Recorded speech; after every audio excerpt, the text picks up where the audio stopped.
Nagpapauto kayo sa vlogger na ito. Sa video lang pala talaga maganda motor nito, sa personal pangit. Nilapitan ko sa motor show, ito yung pinagmamalaki niyang Indo concept. Puro gasgas at pangit ng pintura. Bisaya concept. Aray ko!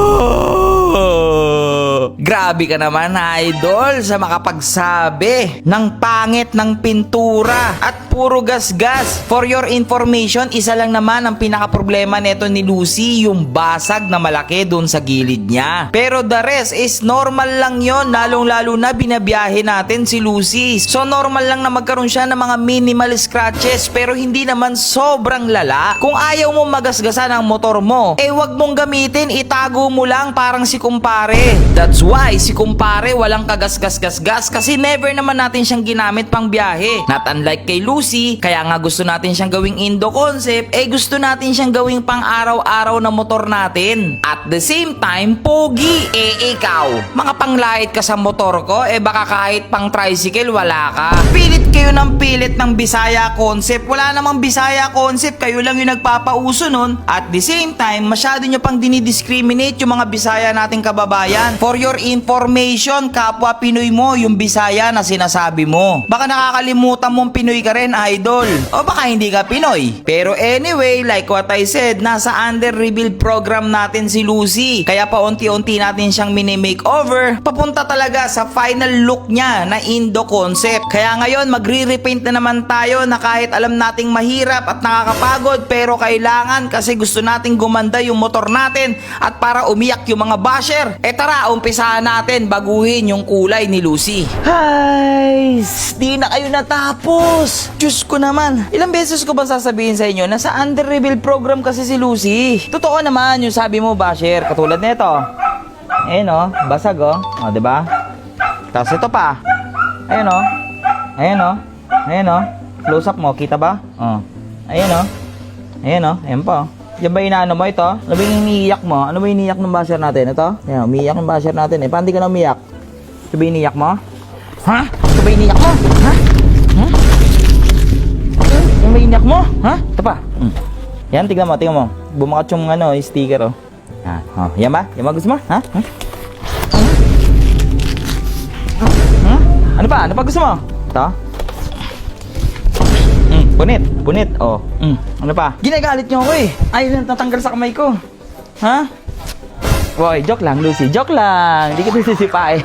Ay, nako mga ka-Lucifer. Kasi yung mga basher natin, minsan, hindi nyo naman nasubaybayan yung kwento, not unlike sa mga talagang sumusuporta sa akin. Sa umpisa pa lang nung kay kumpare, nung bulok pa lang siya, lalong-lalo na si Lucy. Again, uulitin ko sa inyo, si Lucy ang unang-unang motor ko na kinuntent. Kaya mahal na mahal ko to si Lucy. Kuya ito ni kumpare. Nasa under rebuild program natin dahil alam ninyong Malaysian concept to before. Diyos ko kayo. O dahil nilait mo, papalitan natin ng kulay. Ito pa Ayun tama, di ba? Ito pa yan May sikreto dito yan Kaya may sticker. Papakita ko. Kita mo? Kita mo yung gasgas? Ay, ewan ko sa inyo. Pero sige, dahil magkapatid naman si Lucy at si kumpare, gagawin nating same yung kulay nila para hindi na rin kayo nalilito. Okay? So ngayon, aayusin natin yung pintura. Dahil yung basher natin, actually 90% naman na sinabi mo totoo. At sinabi rin sa akin yung judge yun. Kaya nag-overall ngayon si Lucy sa mga Indo setup dahil wala tayong kalaban. Yes, aminin ko sa inyo, wala tayong kalaban dahil ang puro kalaban natin, puro scooter. Kaya nga po, pinapakita ko sa inyo na merong Indo concept na Raider para dumami na po yung mag-setup ng Indo concept na Raider. Kaya kung mga naka-underbone kayo na Indo concept, please pa-comment dyan sa baba para gawa tayo ng community natin. Palakihin natin yung community natin ng mga Indo concept na underbone. Tapos mag-rides tayo para makita ng mga basher na yan na may Indo concept talaga na 4-stroke o underbone. Hindi naman ganong kahirap kalasin etong Raider Carb kumpara sa Raider FI. Lalong-lalo na sobrang kabisado ko ang Raider Carb. Pero ulitin ko sa lahat ng mga nagmomotor dyan, lalong-lalo na ng mga naka-underbone. Sa lahat na nagbubuo ng Indo concept dyan na hindi lang masyadong maingay sa SOCMED, baka pwede nyong i-comment dito sa baba. Gagawa tayo ng community natin at paiingayin natin ang Indo concept na underbone. So nandito na naman tayo sa likod na bahay. Pipintura tayo. So syempre, surfacer muna tayo. Surfacer, importante yan pa nagpipintura. Tapos, meron na akong samurai paint na barel. Yan. Madali lang naman to gamitin. Kasi pag nagpipaint ka, tapos ito ganito, okay lang naman. Ang problema, nakakangawit pag matagal na. So ito, madali lang to. Ikakabit mo lang to dyan, oh. Gaganyan mo, ilalak mo lang siya dito. Tapos testing nga natin. Testing. Uy, angas! Angas, sir! Angas! Anyway, guys, okay, Samurai Paint ang ating gamit lagi. Kaya gusto ko magpasalamat, syempre, walang iba kundi kay Samurai Philippines. So, ito na yung babanatan natin. Testing mga natin, testing. Para na akong pintor, men! Para na akong pintor. So, okay din pala to. Ang lupit nito Samurai Paint. Tapos, gayong gagawin natin, syempre, 3 coating ulit. Yun yung pinaka-the best kasi, tsaka pinaka-makapal, tsaka pinaka-matibay. Okay, 3 coating sa lahat ng yan. So, balikan ko na lang kayo pag next color na tayo. Maraming klaseng primer si Samurai Paint. Nandito yung surfacer na ginagamit natin or common na ginagamit pagdating sa pagre-repaint. Pero kung gusto mo talaga ng sobrang tibay at sobrang kapit, masasuggest ko sa'yo yung 2K04 Gray Surfacer. Yun po kasi napakatindi at napakakapal at walang chemical reaction na nangyayari. Pero kung magaling ka naman magliha at maayos ka naman magliha, marerecommend ko na sa itong surfacer na ito. So next naman natin, creamy white. Ayan yung code niya. So ang laki na natulong ng baril na to sa akin kasi napapabilis talaga niyan. Tsaka smooth lang. Katulad niyan, lumipad, di ba? Kailangan naka-double check sa ilalim kung nakakabit ng buo. Ayan siya. Samurai Paint. Ayan di ba? Try natin. Marami nako-confuse sa kulay na ito, lalong-lalo na sa video at sa personal or sa madilim. Lagi po kasing napagkakamalang kulay puti ito, pero sa totoo lang, creamy white po ang pinakakulay na to at ito rin yung kulay ni kumpare. Ang pinakamabilis na explanation sa kulay na ito kung alam ninyo yung Kopiko Blanca na kape. Yun na yun po yung kulay na itong creamy white. Paborito ko po kasi talaga ang cream, hindi naman halata. Dahil si Lucy, nung dating Malaysian concept siya, ganyan yung kulay niya. At si kumpare ay ginawa natin din ganyan. Ngayon, si Lucy binabalik natin sa ganitong kulay niya. Hindi ko naman favorite to. So ito, tagtatatlong coating na lahat yan. Pantay-pantay na silang lahat. Okay? So ngayon, gagamit tayo ng FX 4D Gold. Hindi ko rin alam kung anong kalalabasan nito. Bahala na. Testing muna natin. Baka kasi pag pangit, wag na. Diba? Testing muna natin. Dito muna. So ordinary lang siya na cream. Ayun, ordinary na cream. Parang wala Meron ba? Wala, boss. Parang wala.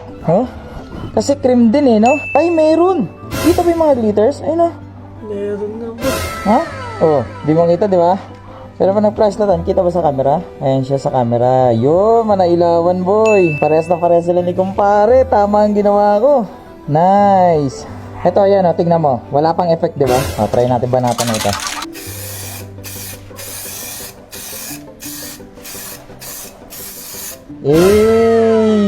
So, balikan ko kayo. Single coat lang lahat to, single coat lang. So, balikan ko ulit kayo. Isa sa nakakatuwa dito ay Samurai Paint. Kung gusto mo ng mga effects sa pintura ay hindi ka na mahihirapan. Dahil meron sila mga 3D colors or yung mga chameleon. Ngayon, meron din sila mga 4D colors na katulad ng gamit natin ngayon na 4D gold. At kung maalala ninyo yung dating pintura ni Lucy na puti, ang gamit naman natin doon is 4D red.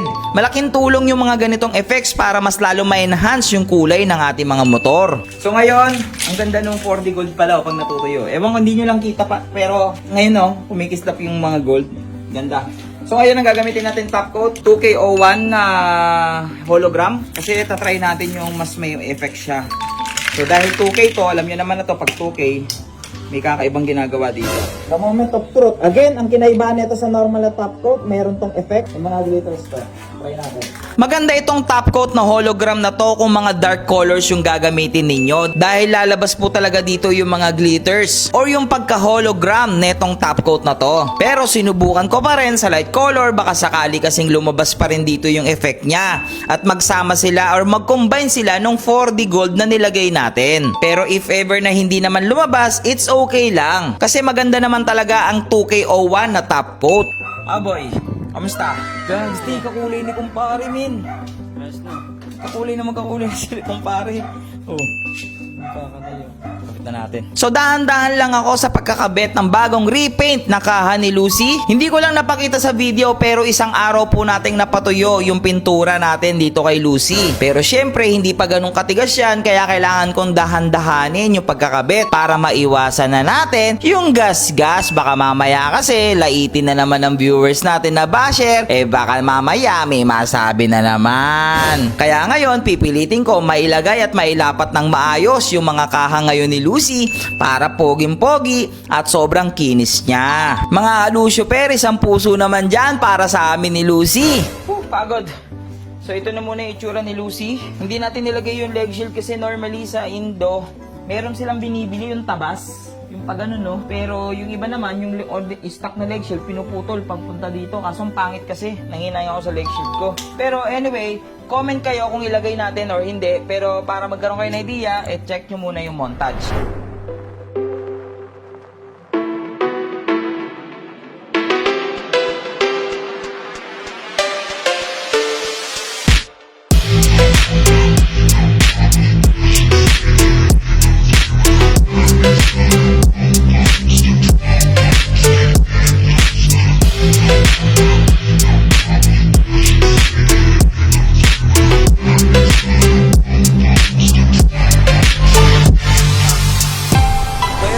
Super, bagay na, terno na, oh. Yung crankcase niya, luminis na siyang tignan lalo, di ba?